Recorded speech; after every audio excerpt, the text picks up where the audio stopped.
Wow. Very, very kind. Thank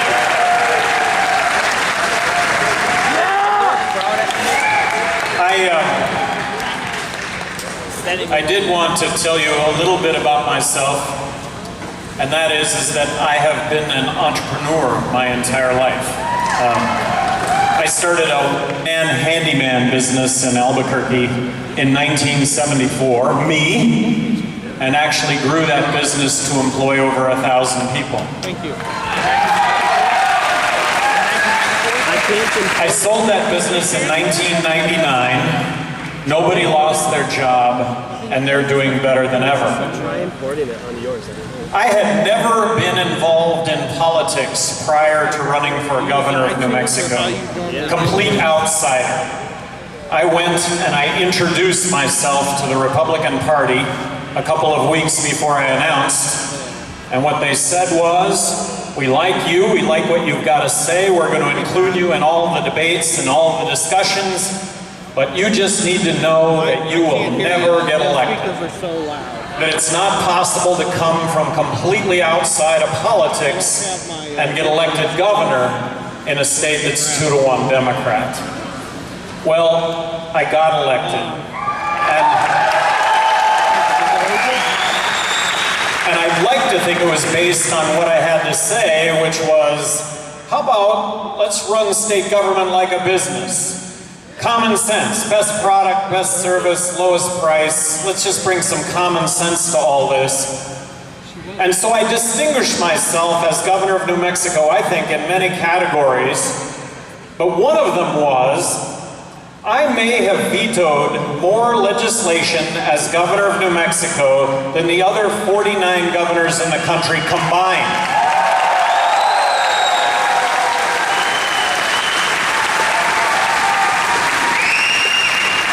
I vetoed 750 bills while I was governor of New Mexico. I had thousands of line-item vetoes as governor of New Mexico. Only 2 were overturned, so it made a difference when it came to billions of dollars worth of spending. It made a difference when it came to government passing laws that, in my opinion, were just going to add time and money to our lives and weren't going to make us any safer, weren't going to make us any more healthy. It was just going to be a burden. And I stood up to that and I vetoed that legislation. Now you gotta know that the sky was gonna fall, that the earth was gonna end, there were gonna be dying people in the streets, children were gonna go hungry. Well, of course, none of that happened. And the ultimate arbiter of how all those vetoes worked out were the citizens of New Mexico, where in a state that was 2-to-1 Democrat, I got reelected by a bigger margin the second time than the first time.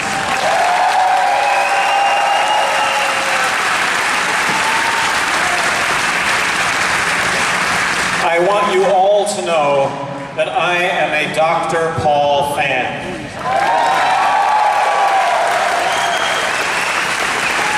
Ron Paul asked me for my endorsement in 2008. I readily gave that endorsement.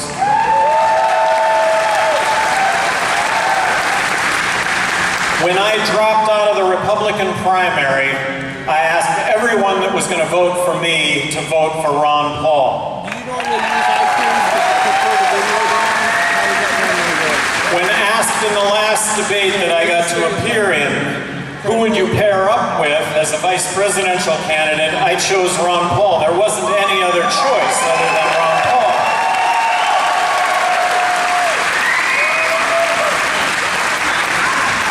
And I want to make this really clear.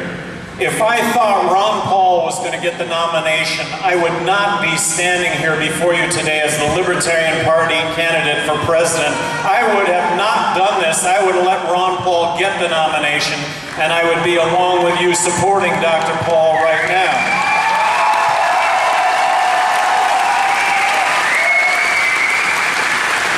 But this is an exclusionary process, and each and every one of you know it.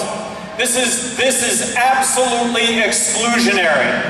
You've had the sand kicked in your face, and you continue to have the sand kicked in your face, and you keep coming, and we all keep coming, because this is really an important message. And it's about the message. And Dr. Paul is the first one that will talk about the message. And the message is, look, let's stop the spending. Let's end the wars.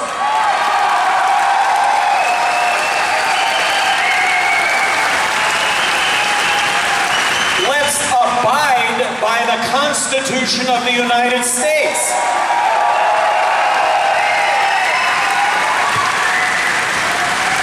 There is a growing police state in this country. Let's stop this growing police state in this country.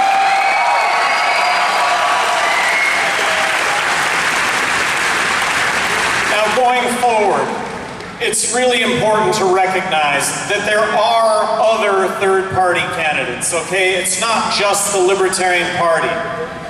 But the Libertarian Party is going to be on the ballot in all 50 states. And there are only going to be 3 candidates on the ballot in all 50 states. And this is really important to recognize.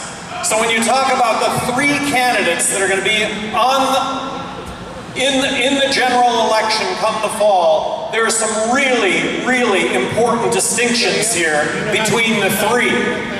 Not yet. Let's wait. The Libertarian candidate for president is going to distinguish him or herself from the other 2 candidates. Right now, that candidate happens to be me, okay? And I recognize that each and every one of you would be doing what I'm doing right now if given the opportunity, but I've been given this opportunity and I'm trying to make the most out of it. So in the general election, I'm going to talk about 3 candidates because only 3 candidates are going to be on the ballot in all 50 states. But I'm going to be the only candidate that wants to stop foreign aid where we have poor people in this country giving foreign aid to rich people in other countries.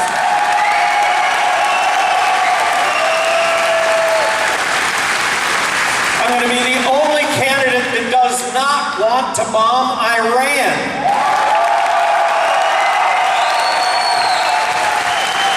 I'm going to be the only candidate that wants to get out of Afghanistan now. Bring the troops home. Stop our military interventions. I am outraged by politicians that beat their chests against the terrorist threat, and that comes at a cost of tens of thousands of innocent people being killed in foreign countries, and it results in our men and servicewomen coming back in body bags or with their limbs blown off. This has to stop, and it has to stop now.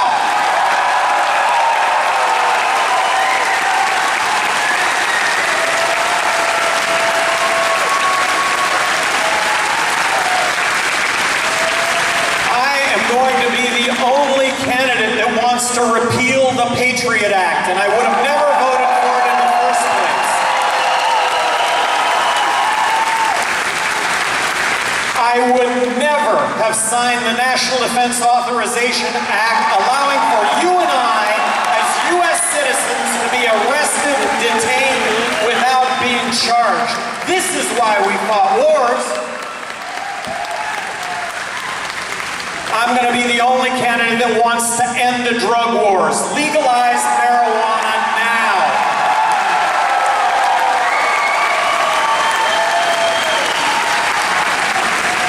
I'm going to be the only candidate talking about marriage equality from the standpoint of it being a constitutionally guaranteed right on par with civil rights of the 60s. I am the only candidate that's going to be talking about balancing the federal budget now. Now! If we don't balance the federal budget now, we're going to find ourselves in a monetary collapse.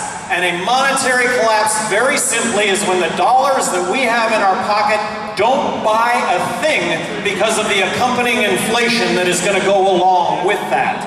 And that means addressing the entitlements. Right now you've got Republicans and Democrats saying they're going to spend more on Medicare than the other party. We have to reform Medicare. We have to spend less money on Medicare. We have to spend less money on the military. I'm going to be proposing 43% reductions in those categories because if we don't do it, we're going to find ourselves without a country.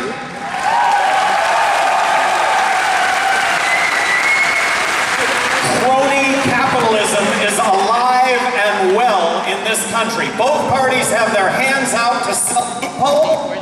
And guess what? Individuals, groups, corporations are buying those loopholes. I'm going to be the only candidate that wants to abolish the IRS. Eliminate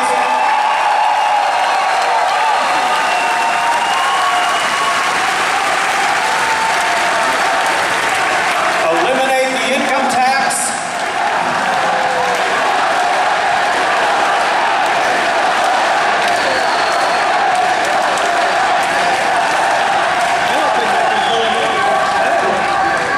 Eliminate the income tax, eliminate corporate tax, replace it with one federal consumption tax. I am embracing the fair tax. I really think it's the template to zero taxes. I am the only candidate that would sign legislation to abolish the Federal Reserve. It's a rigged game. It's a rigged game. Federal Reserve gives money to the banks for 0%. The Fed loans money, gives money to the banks. The banks buy treasuries, profiting off you and I with no risk whatsoever. This is not what this country is about. I'm the only candidate that would repeal legal tender laws and sign legislation allowing for competing currencies.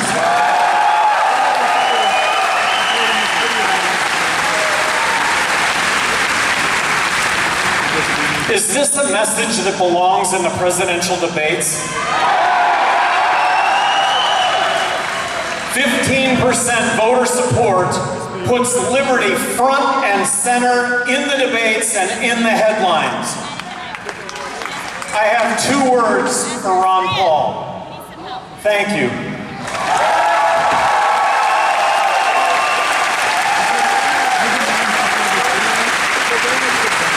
Thank you for taking the cause of liberty to the American people in a way that none of us have seen in our lifetimes.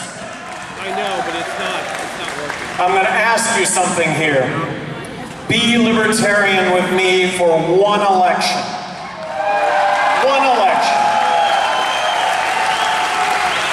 Together, we'll show the world and the nation that what Ron Paul has stood for is not a fluke, it's the future.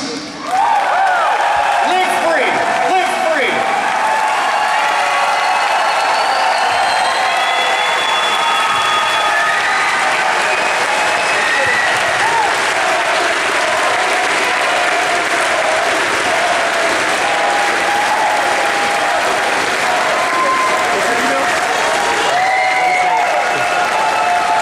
Matt Larson 10, 1 2.